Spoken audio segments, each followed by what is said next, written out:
Hello everyone, welcome back to my channel. আজকে তোমাদের সাথে শেয়ার করব আলু দিয়ে পটেটো ফিঙ্গার বানানো খুব সহজভাবেই, আর বেশি উপকরণ লাগে না।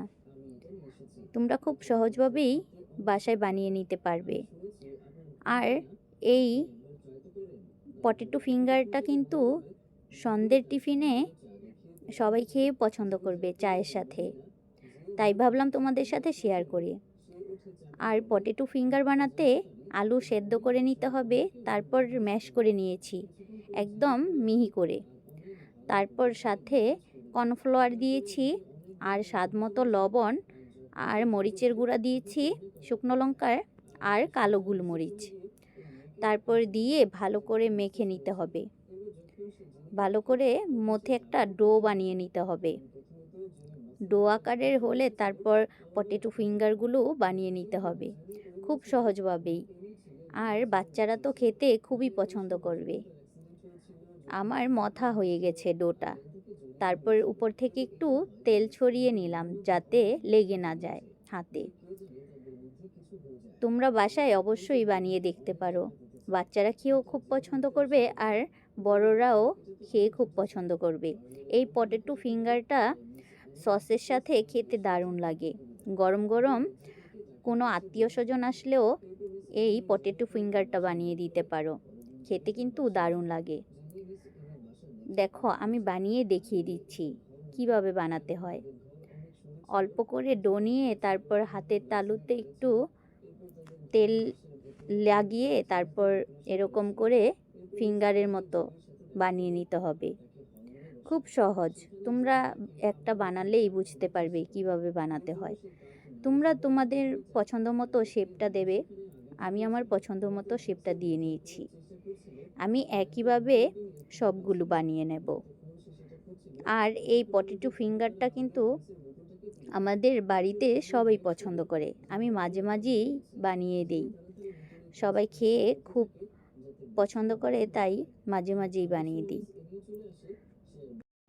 আর সবার ঘরেই আলু তো সবসময় থাকে, তাই এই নাস্তাটা খুব সহজভাবেই বানিয়ে নিতে পারেন সবাই। আর খেয়েও খুশি, আর বানিয়েও খুশি হওয়া যায়। আর আমার লাগবে ডিম, সাথে ব্রেড কামও নিয়েছি। আমি 2 রকমের ব্রেড কাম নিয়েছি। আর ডিমটা নিয়ে একটু কালো গোলমরিচ দিয়ে একটু ফেটিয়ে নিতে হবে। ফেটিয়ে তারপর পটেটো ফিঙ্গারগুলো বানিয়ে রেখেছি সেগুলো দিয়ে আমি ডিমের সাথে আর ব্রেড কামের সাথে কুট করে নেব। তোমাদের দেখিয়ে দিচ্ছি, তোমরা দেখে নিতে পারো। দেখো, খুব সহজেই তোমরা বাসায় বানিয়ে নিতে পারো। তোমরা যারা আমার ভিডিও প্রতিদিন দেখো তাদেরকে অসংখ্য ধন্যবাদ, আর অনেক অনেক ভালোবাসা রইল। আর আমার ভিডিও যদি তোমাদের একটুকুও ভালো লাগে তাহলে অবশ্যই একটা লাইক কমেন্ট করে যেও, তাহলে আমি তোমাদের সবার পরিবারে যেয়ে আমি ভালোবাসা দিয়ে আসতে পারবো। আর আমি কিন্তু সবার পরিবারে যেয়েই পুরো ভিডিও দেখে তারপর লাইক কমেন্ট করে আসি। দেখো, আমি পটেটো ফিঙ্গারটা ডিমের মধ্যে ডুবিয়ে তারপর ব্রেড কামে কুট করে নিচ্ছি।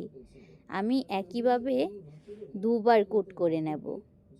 খুব সহজ, তোমরা একটা বানিয়ে নিলেই বুঝতে পারবে কতটা সহজ। আরেকবার আমি কুট করে নিচ্ছি ব্রেড কামে সব কুট করে তারপর আমি ফ্রাই করে নেব। এই পটেটো ফিঙ্গারটা কিন্তু তোমরা বাসায় অবশ্যই বানিয়ে দেখবে, তাহলে বুঝতে পারবে কতটা সুস্বাদু। তাহলে সবাই খেয়ে বলতে পারবে যে কেমন, তোমরা যদি বাসায় বানিয়ে দেখো। একইভাবে আমি সবগুলো কুট করে নেব এরকম করে পটেটো ফিঙ্গারগুলো। তোমরা চাইলে কিন্তু এই পটেটো আলুর সাথে চিকেনও দিতে পারো। চিকেন দিয়েও এভাবে পটেটো ফিঙ্গার বানানো যায়। আমি চিকেন ছাড়াই এইভাবে বানিয়েছি। এভাবেও খেতে কিন্তু ভালো লাগে। আর একটা খেলে কিন্তু স্বাদ মিটবে না, অনেকগুলো খেতে হবে।